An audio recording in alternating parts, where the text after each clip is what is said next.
Yeah, statewide, I think we have 15,000 members. Awesome. Yeah. I always go through that, especially last year, you'd be doing stuff rock and roll. All right, The next day. we'll go ahead and get started.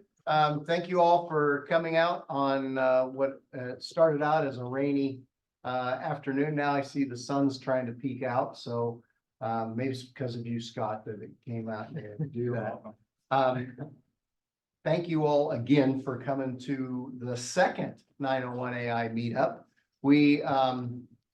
We're excited about this, and part of what we wanted to do today, of course, is to have Scott talk a little bit about I guess all his gambling that he did and stuff like that. But the other part that we wanted to talk about is, first, let me introduce myself. I'm Brent Nair. I'm here with the FIT, and I'm Robbie Lotte, also here with the FIT. and we want this to be a community organization. So towards the end, after Scott's done, we want to talk about how can we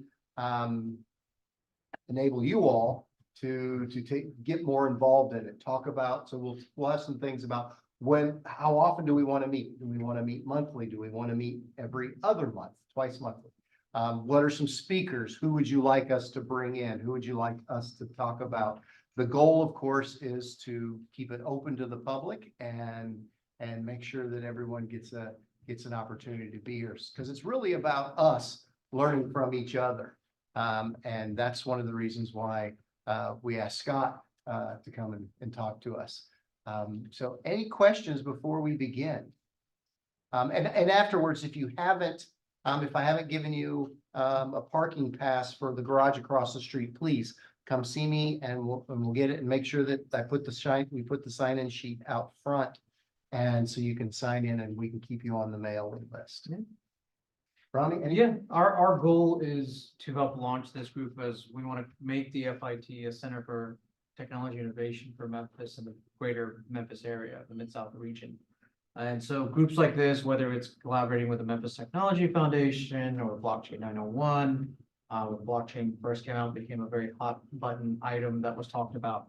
Our goal is to make sure that these innovations not only come out of here and spun off out of here, but they're then reverberated throughout the community in a way that, kind of uplifts, upscales the entire community at large. We do that through, meetups like this, through our AI Foundations training that we have. We're hosting another session on June 20th. It's $149. It's an all-day event. It's from 9 to 5, 8 to 5, 8:30 to 5, 8:30 to like 3:30-ish. I think back. Yeah.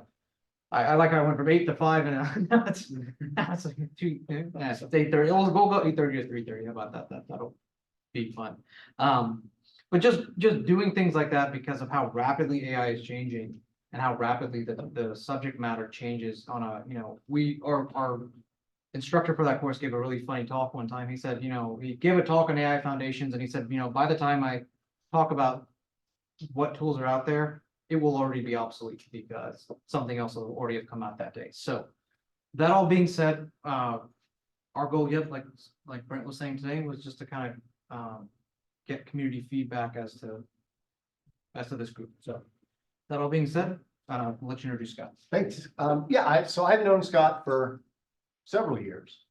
And when I saw on LinkedIn that Scott had an opportunity to go to a chatbot conference in Vegas, I reached out to him immediately and said, hey, why don't you come and share a little bit about what you learned, not necessarily at the gaming tables, but what you may have learned about what the future of chatbots are all about, or personas, or whatever new term they're starting to call them. So I know I'm looking forward to this talk. And so without further ado, I'd like to go ahead and introduce Scott Finney. Scott? Excellent. All right. Hey, everybody, it's Scott Finney. Thank you very much for coming out here. This really means a lot to see and interact with humans, talk about AI stuff. So appreciate it, especially with the bad weather and everything. You can get a copy of my slides following this QR code. I'll have it again at the end too. So if you decide halfway through that you want to grab a copy of them. Which direction do I need? Okay,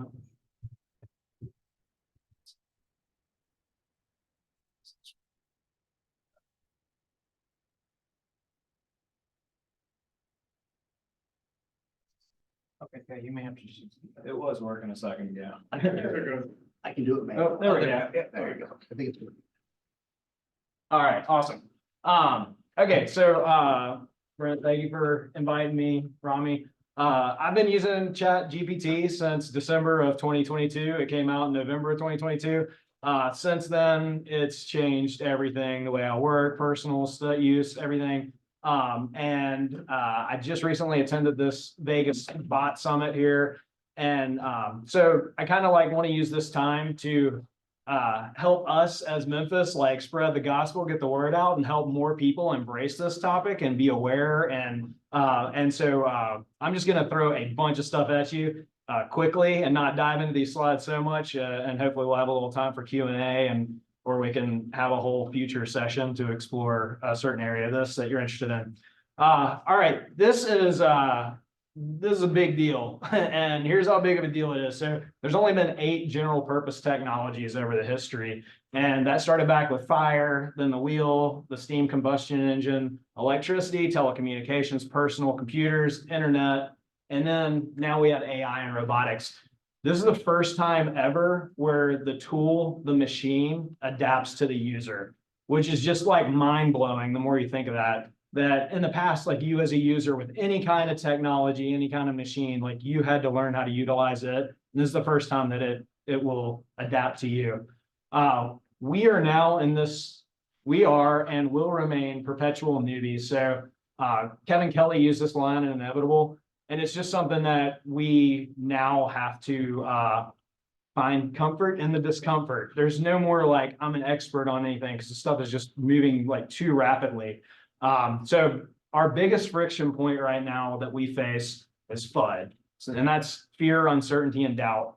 And just the fact that y'all showed up here, I know there's other people that you invited, you're like, they'd really get a lot out of it, but they're kind of like, I'm not sure about this AI stuff. So like the fact that you're here, like, you know, go forth and spread the word and help others get over this fear, uncertainty, and doubt. And the reason being is because it's happening, whether they embrace it or not.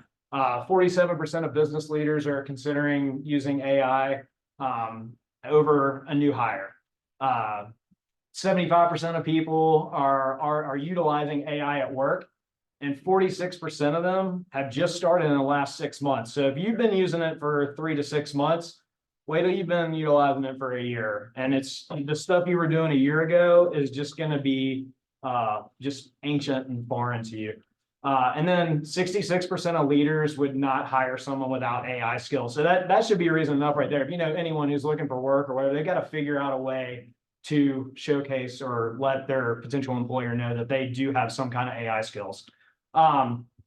So most AI talks begin here with super overly complicated definitions and explanations, and it just like fatigues the audience, and then they don't even get what they could have gotten out of it because it's so overwhelming, right? So I have these very simple explanations, and this came from the conference of machine learning, generative AI, and artificial intelligence. So please steal this, use this. You don't have to give any credit. Just go forth and spread the word. All right. So robot, this is a car. Robot, this is a car. Robot, this is a car. Hey, robot, what is this? And then the robot answers it's a car. So that's machine learning. Like we tagged enough cars to where now the robot understands, oh, okay, that's a car. What is generative AI? Create an image of Scott Finney presenting a talk in front of the 901 AI meetup. You know, pretty close. I mean, it's like a person talking in front of a group of people. There's a screen. That's generative AI. It's using artificial intelligence to create something that did not exist prior to this prompt. And then what is artificial intelligence? So write a very short story about Scott Finney driving a car to present to at the 901 meetup. You know, I won't read this whole thing, but blah, blah, blah, blah, blah. It gives a short story, right? And then this is where things are just like get really, really awesome as utilizing these tools. You can dig deeper. You can learn from ChatGPT. So after writing that story, I said, what were you thinking about before writing this story? And ChatGPT is, telling me, especially this last sentence here, I aim to convey a sense of urgency, achievement, and optimism within a brief narrative. So you can take that and then you can just say, hey, rewrite it less optimistic and less urgent. And it'll tell you the dials that you can tweak, which is just incredible and mind-blowing where you do it. All right, so writing a speech. This prompt here is very simple. Write a speech about the advantages of having a community when it comes to learning about AI. All right, I gotta read a little bit of this, but ladies and gentlemen, good morning, afternoon, or evening, wherever you are today. I am honored to speak to you about this topic, blah, blah, blah, blah, blah. It goes on, it goes on, it goes on. Default robotic writing is absolutely horrible. And that's what gets the most attention, right? In the mainstream media and wherever you might see it. Additional lessons of default robotic writing being horrible is the cost of text generation now is zero, a cost of zero. You don't even have to have if you can get on the internet, you can use OpenAI's ChatGPT and just generate endless amounts of text. When you do that, keep in mind, you get what you pay for. So now you can create your own ghostwriter, gather some writing samples, feed those writing. And when I say writing samples, I'm talking like 3, maybe 5 pieces of writing. You don't have to have much. Ask the AI, write like these writing samples. And then now you have your own ghostwriter ready to go. If you're like me and you don't want to write a big writing sample, then all you have to do is turn on an audio recording and just start talking. Tell a story, talk about yourself, talk about anything, and it'll pick that up and then it'll write like you talk, which is, better than the default version, right? Now, if you really want to go deep, and this slide right here could be a 1, 3, or 5 hour talk all on its own.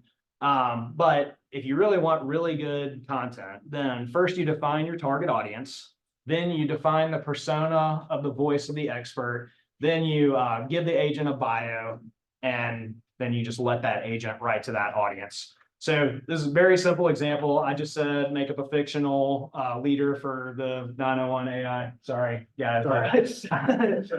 And make up a phony bio, create an image of this fictional person. And then the deeper you go into that, you will be mind blown on how amazing that content is, especially if you really get the target audience right.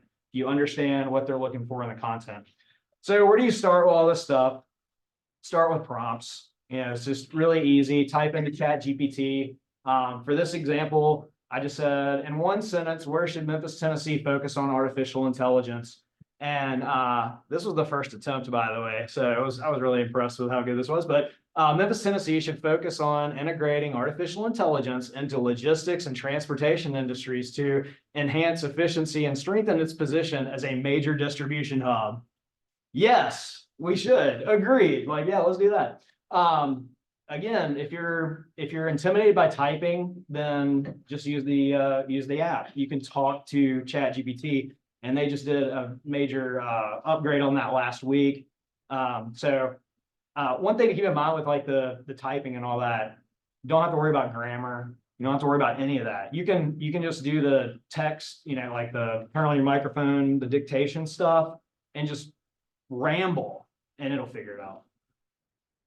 So once you get into prompts, then there's a slippery slope that I fell into, and I know a lot of other people fall into, and it's these mega prompts. So I'm giving very simple prompts in this demonstration, so you see the how simple it is to get started. But once you dig deeper, you get into these mega prompts, and they're huge, and they give all this foundational stuff, and they give examples and do this and don't do that.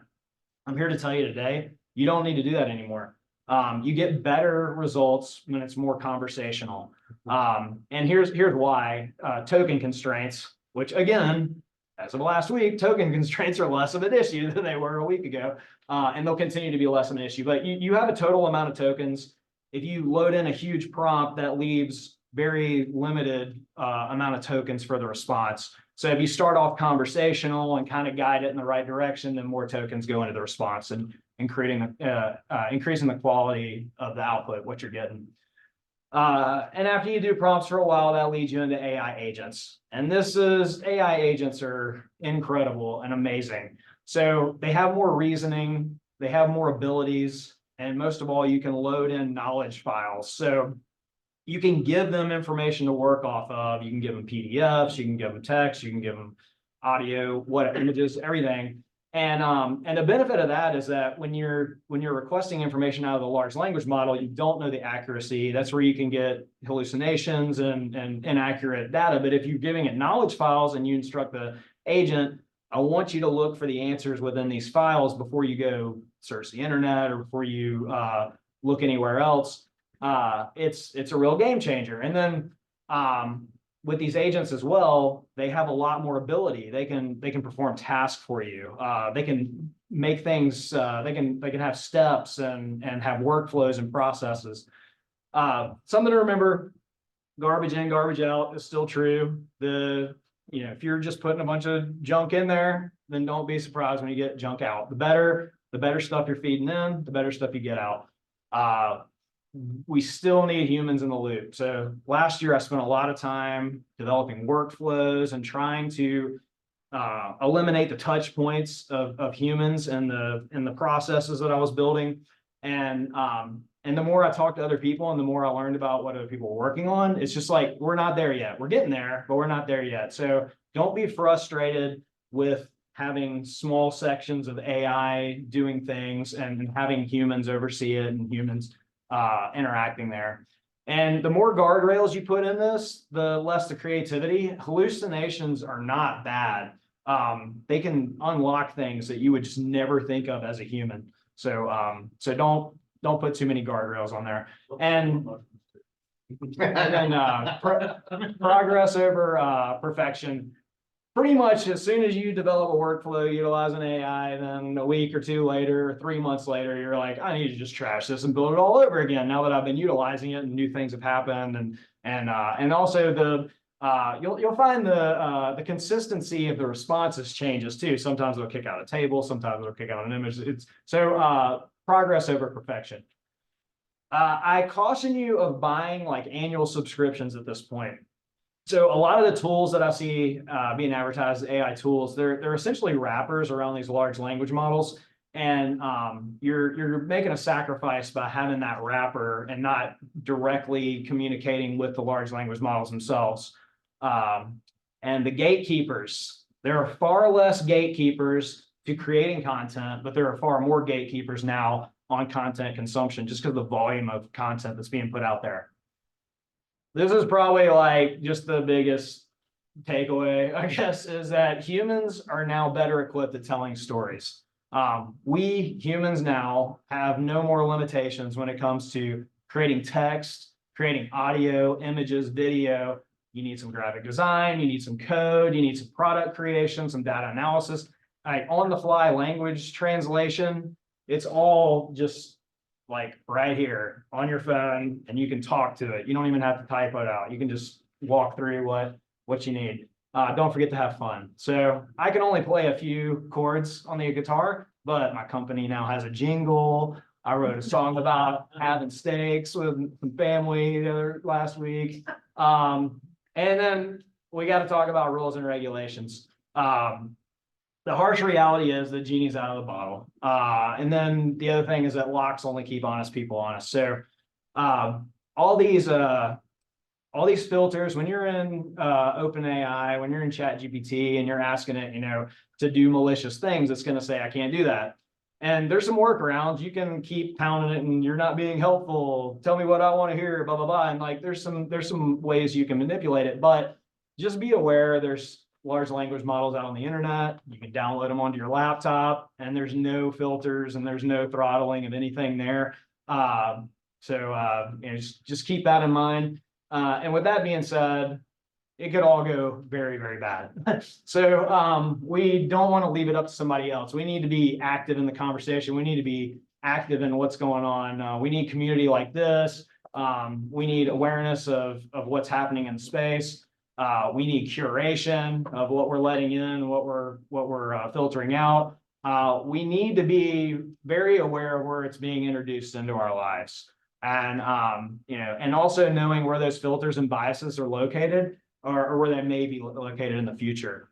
And then this down here this will help you with your sanity, this Venn diagram. So there's things that matter and there are things that are in your control. So really focus on where that overlaps, because there's tons of things outside of your control in this AI space that will, keep you up at night if you let them. So what I'm doing right now and what I encourage you to do if you're already doing prompts and making custom GPTs is when you're making an agent, it's like a human. If they have a certain skill set, give them a role, give them a task. The more you designate a specific skill set to them, the better job they'll do. So think of that employee that just started taking on more and more things, and the quality of the work across the whole board suffered because they were getting away from their one true calling or whatever, or their where they were really skilled. The agents work the same way. So like with these examples, like Profit First is a accounting system for your business. So I went through that book, took my notes, were applied to my particular business, and now I have an agent that looks at my monthly finances and tells me where to adjust, where I'm doing what I want to do, where I need to put attention. Then health and fitness, Ben Greenfield has books and podcasts and blogs. And then this is something that's just kind of mind blowing to me. So I'll listen to a podcast. In this case, a recent one was How to Delegate by a guy named Cosm. And he's in this podcast, he's explaining like his processes and his systems and how he looks at delegating. So I just go to YouTube, pull out the transcript of that, throw it into a custom GPT. And now when I'm looking to delegate, I can have a conversation with this custom GPT that's following Cosm's line of thinking, right? And his processes. That being said, with all this robot stuff, I'm actually looking to connect with more humans. So this book, Oversubscribed, does a great job of looking at the landscape today and what does a company look like now with everything going on that I've just ran through quickly. The company of the future or the company today, you need a person of influence, you need a head of sales and marketing, a head of operations and products, and a finance logistics reporting person. Now they can be empowered with other people and other bots and all that, but that's essentially like you still need that like team of humans. Google is adding AI to everything. So last week, OpenAI had a huge introduction of ChatGPT 4.0, which you gotta watch that, required viewing. Then Google's keynote, Google I/O last week, where they showed all kinds of stuff that's going to be coming to search. They're putting Gemini and everything, putting Gemini into Inbox and Google Drives and YouTube and all of it. Yesterday's marketing live keynote by Google gives you a glimpse of what's going to happen to the online landscape before the end of the year. Like all this stuff is very rapid. So check all that out. And then this week, Microsoft's launching Copilot plus PC. So that's putting Copilot into the hardware. Now, a lot of this that earlier, or one of the big things that I saw all last week is what you used to take text or take screenshots and load into ChatGPT. The large language models now are going to be able to see what's on your screen. So it's taken away that step where you have to like gather and inject or whatever. And it's awesome. It's exciting. And then those are the stats from earlier. Book recommendations. These are just some that came to mind with all this stuff that I talked about. If you're interested in something specifically, I'm happy to make more specific recommendations. And so I'll leave you with this final thought here. And this is a question that a mentor of mine's been saying for the past year. So what would you do if you had an army of 10,000 of the smartest people you have ever known, willing to work for you for 24 hours a day? What would you have them work on? And that's it.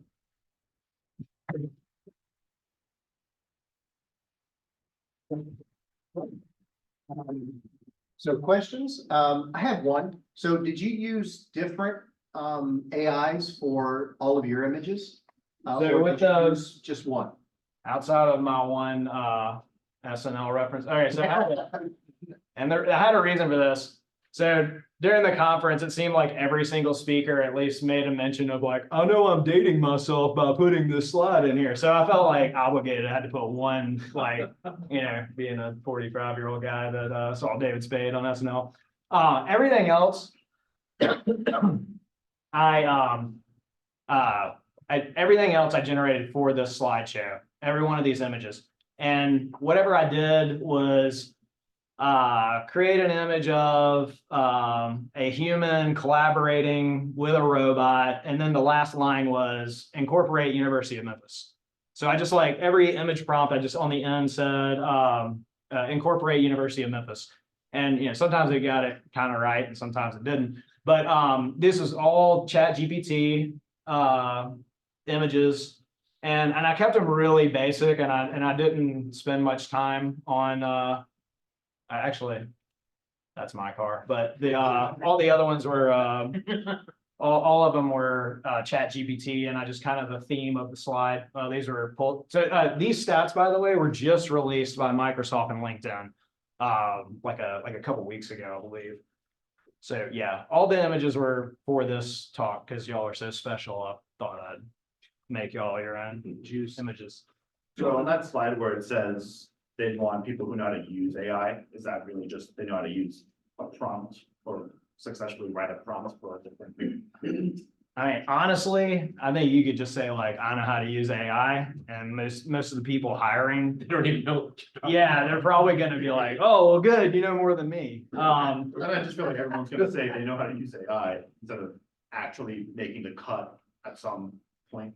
Yeah, I mean, I'm still shocked by how many people I run into out in public and just kind of, oh, what are you doing with it? And they'll be like, oh, well, I got it to write me a joke, and I never got back in there again. So yeah, I think the bar is very low of like, what does that mean? Because I mean, how many of you have a paid ChatGPT account? Like $20 a month. Right. Okay. I mean, I mean, there's more hands now than 6 months ago. I forget how many last time we were in here, but It's worth every penny. So how do you take it to the next level? So like I do use the ChatGPT and I use it primarily for writing, and it makes me much more efficient at my job and for idea creation and stuff like that. But how do you take that to the next level? Like by having something that's more actionable. That's more like it's giving me I give it a prompt.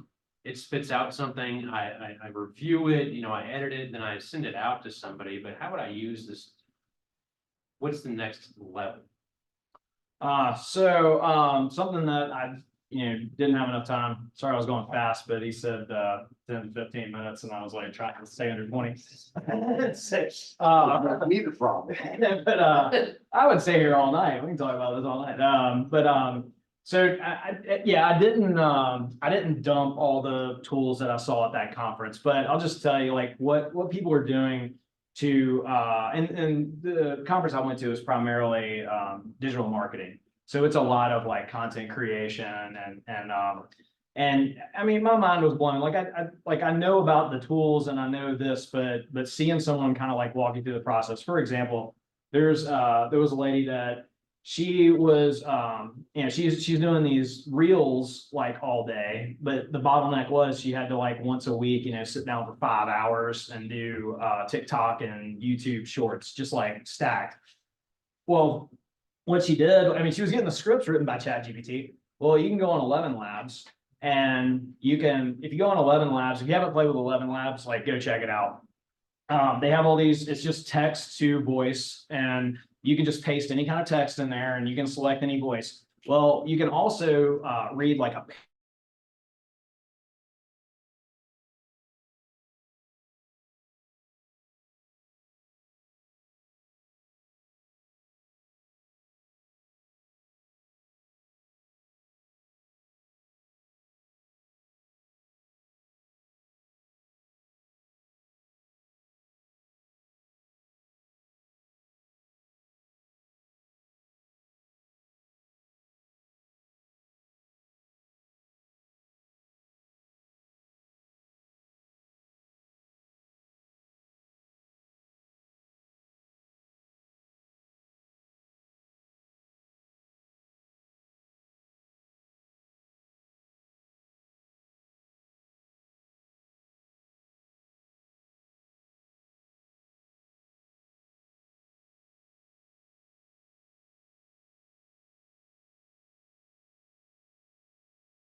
a trick of getting it to write code for you is for something like a WordPress plugin, it can be simpler than that, but if you want to write code, instead of saying write a WordPress plugin that highlights anytime we say the word Memphis on a page, instead of taking that approach, say, give me a template for a WordPress plugin. So then it'll give you a template for a WordPress plugin. And then update this template to look for, the word Memphis. When you find the word Memphis, highlight it. Like if you take that approach where you don't front load it with everything, but you just kind of like step by step, you get way better results. Hopefully that interests you. Yeah, I think we lost audio for a bit. I connected it back, but Cecil, if you have a question, you can email me, bjnair@memphis.edu, and I can help with your question too. So. So along those lines of Cecil's questions, I do a lot of work with weird data sets and whatnot. What are your suggestions on which tools I should be using to try to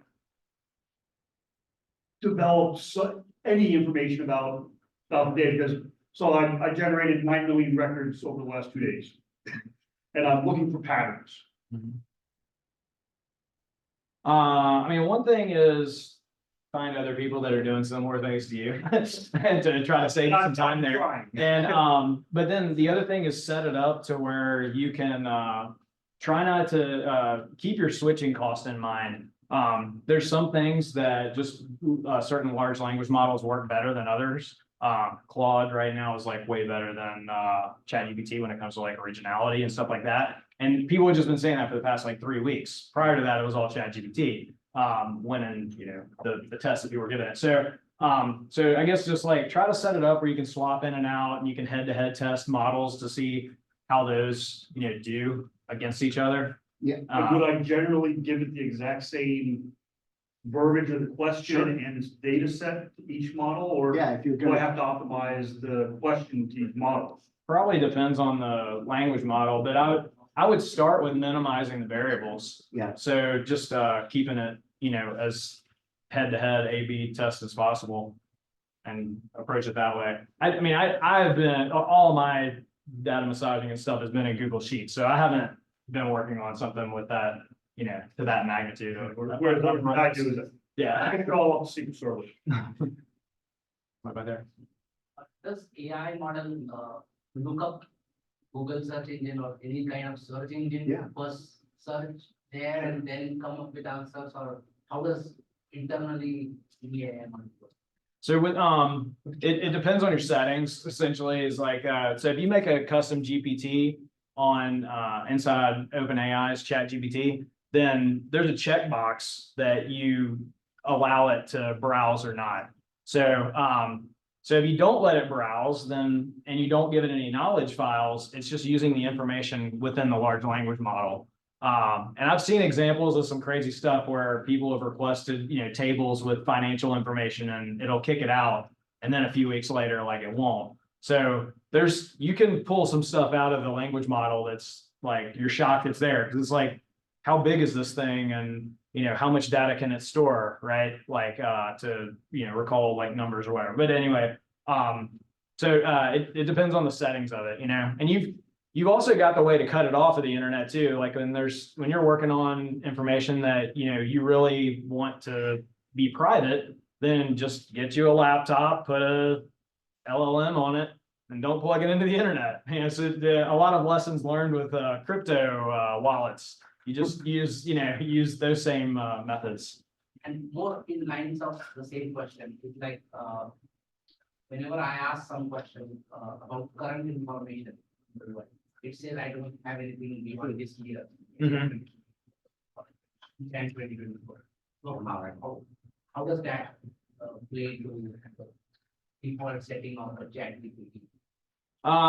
So the whatever you call that, like the gap, in the historical knowledge, like that's lessening with every iteration. The stuff that Sam Altman's saying though, if you listen to his interviews, he's more on board with just kind of gradually improving the product.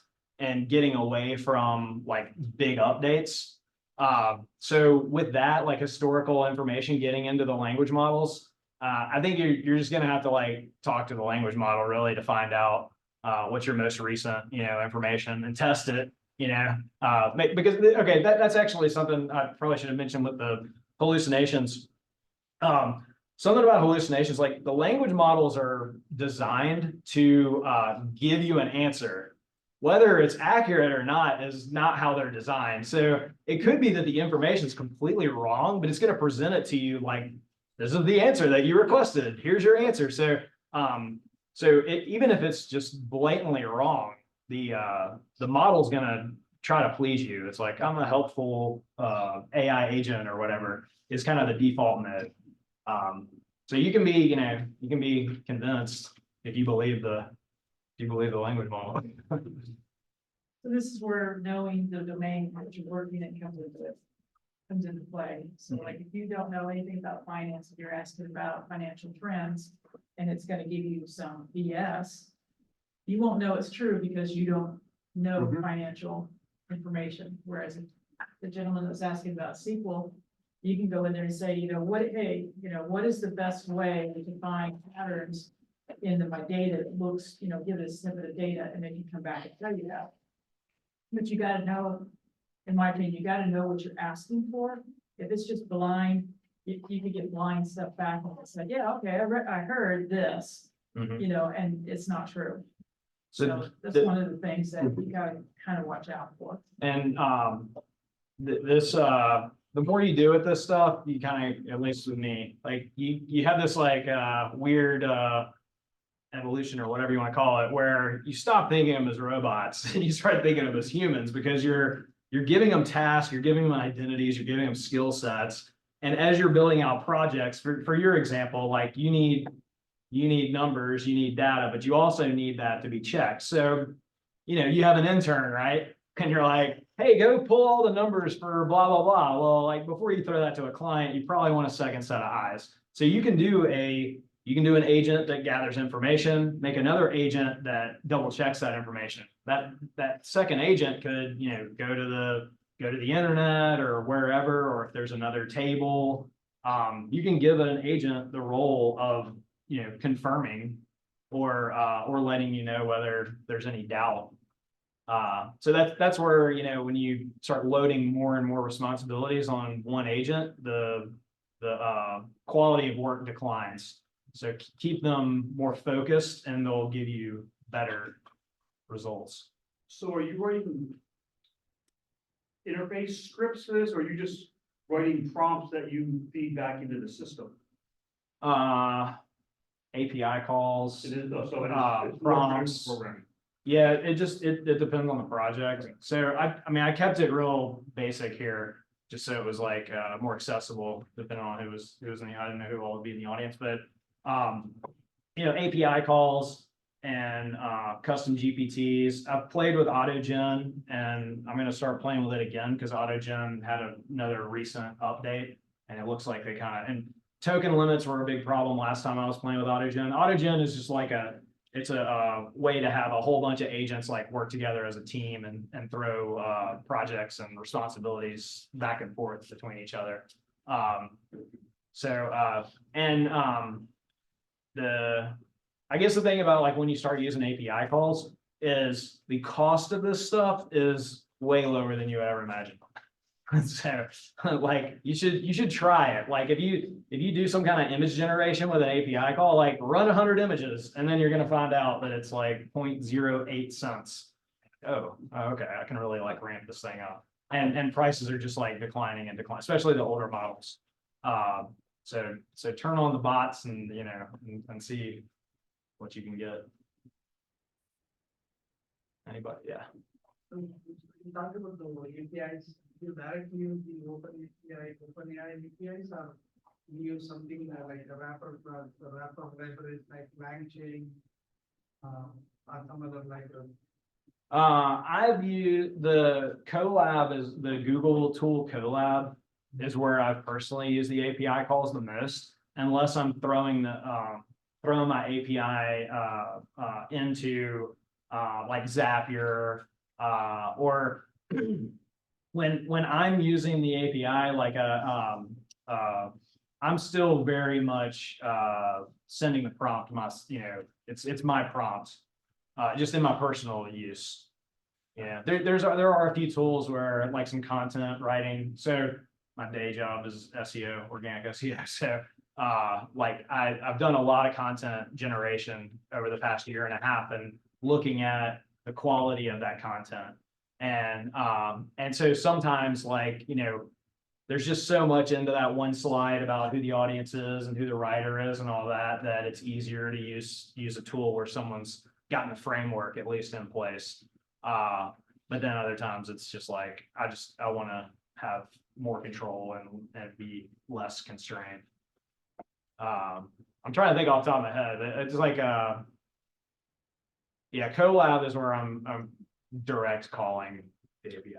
Anthropic, which is Claude, has an open AI, has an AI engine that you can plug into, and their FAQs are spot on, how to connect, how to write the API, all of that. Because I did use the man chain to do some data analysis from the question the gentleman was asking. That has some agents called a Panda agent. You can view your data set, you can draw whatever intuition you want. But within 6 months, I was finding that time it was not matured enough. Gotcha. But now to get Claude, you have to, I tried with the GPT and then by then they had GPT-4 release. It was fairly new.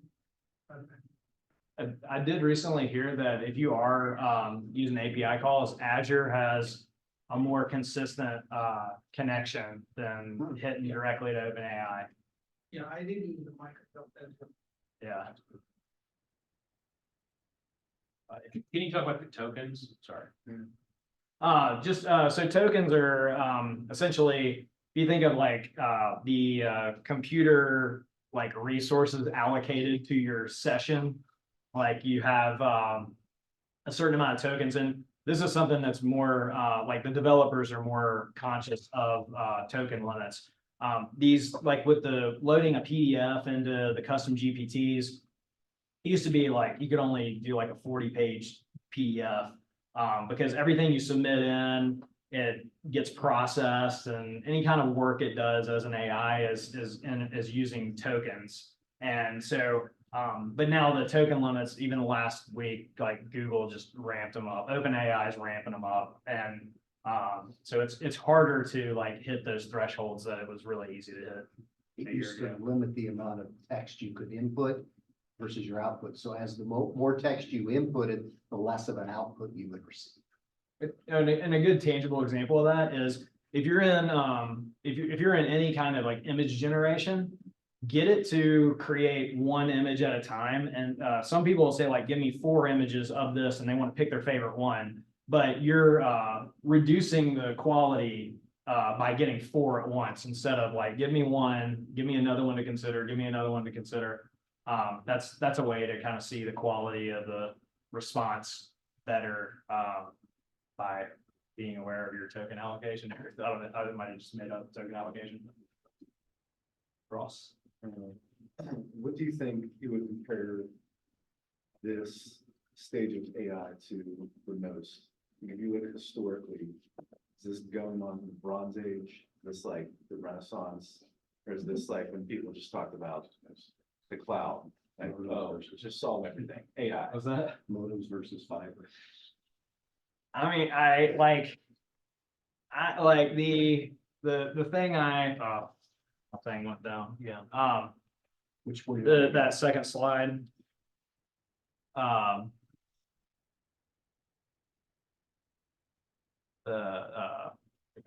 Yeah, that one. The thing I didn't call out here that the speaker called out that I borrowed this from is if you start over here, like there's a huge gap. There's still a huge gap, but less of one. So the gaps here are smaller and smaller, right? Between significant, moments.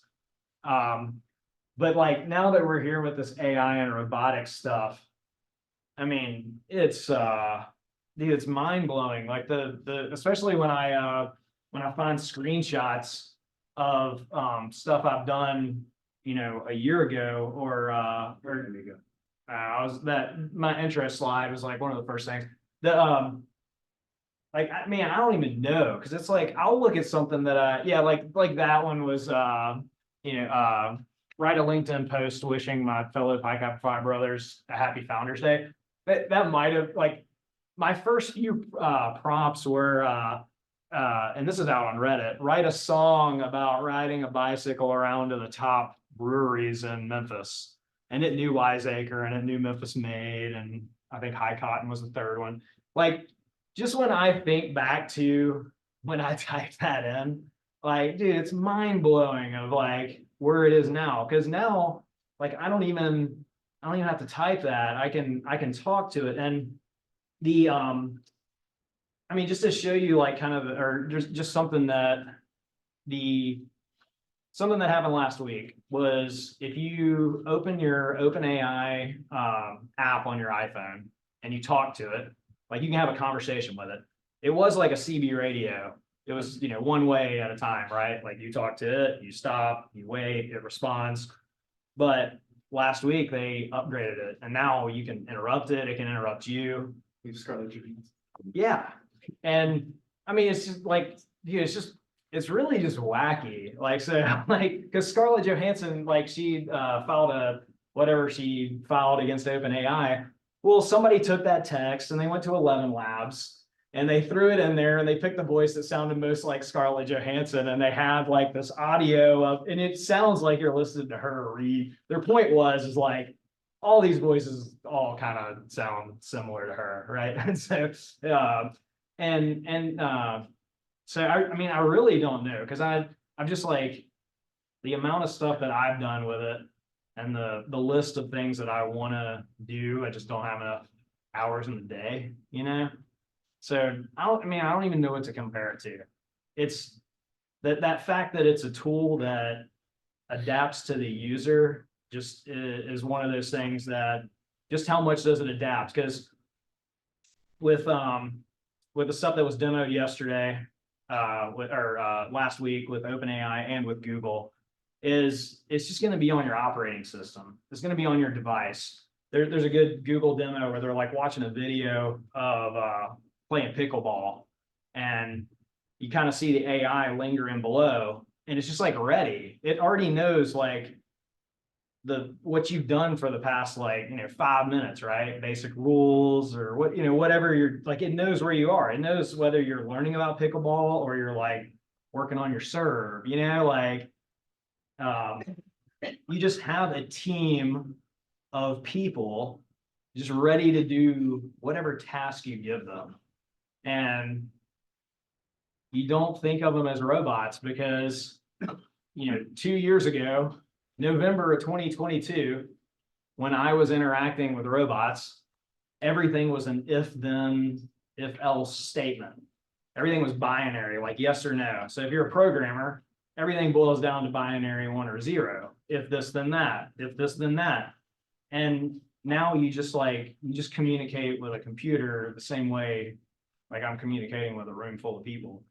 And there's just like, I don't know, there's so much there, So I don't have an answer for your question, right? Sorry. I mean, if anybody else does, feel free to jump in, but it's really hard to do parallels when it's like nothing we've ever, seen before. And the other stuff too that I guess that's like a whole other tangent. I'll hold that for the future. Well, I tell you, whenever I first started using this AI technology, I just thought of it, I thought about like Star Trek, whenever they've got all those warp engines and stuff, it's like, how you see like William Crusher, the older ones work, and he's like a little kid. How does he know all this stuff? Well, he probably didn't. This is like the first time we have something like a corpus of knowledge that something can sit on top of. And at some point, we don't need to know all this stuff down here. We just start learning on top of it. And I think that, this is a huge breakthrough for humanity.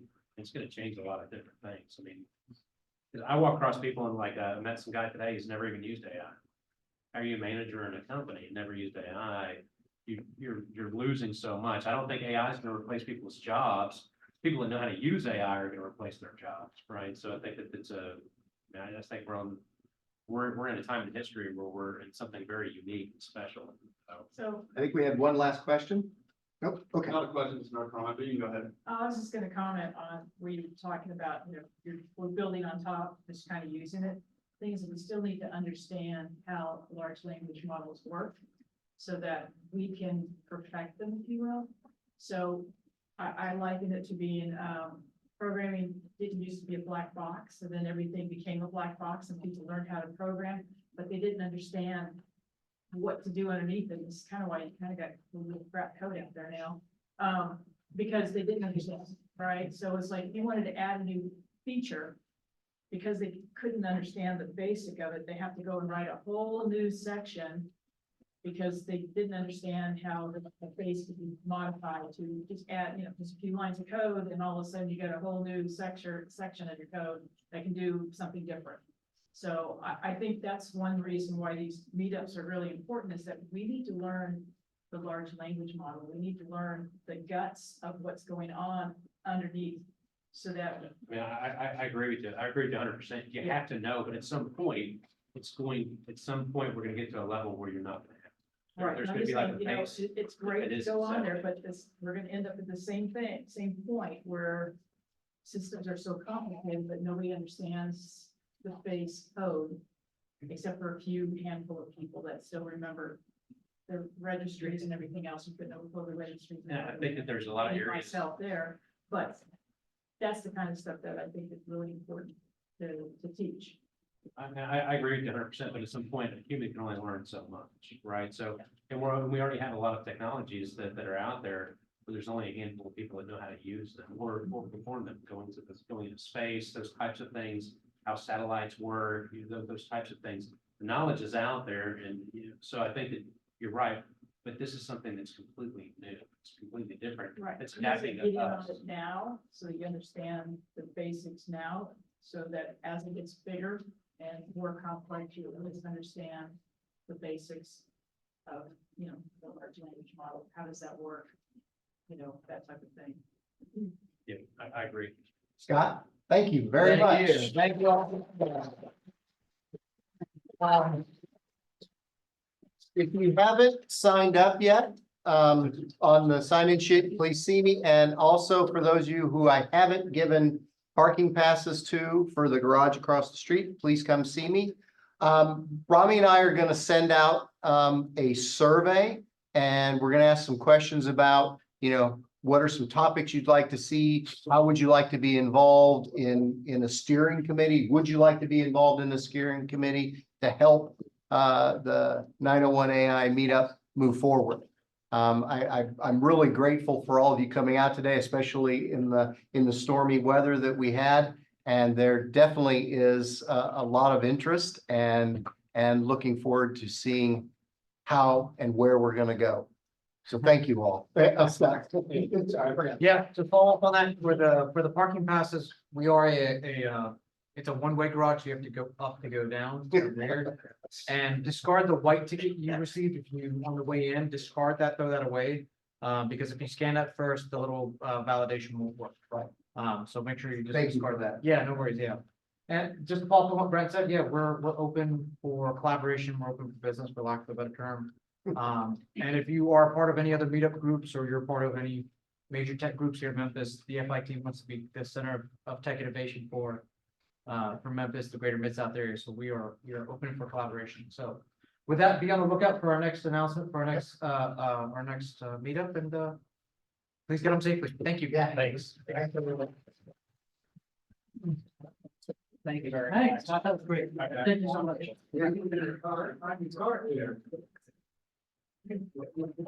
Thanks, man. I'll send you those. But yeah, I'll reach out to you.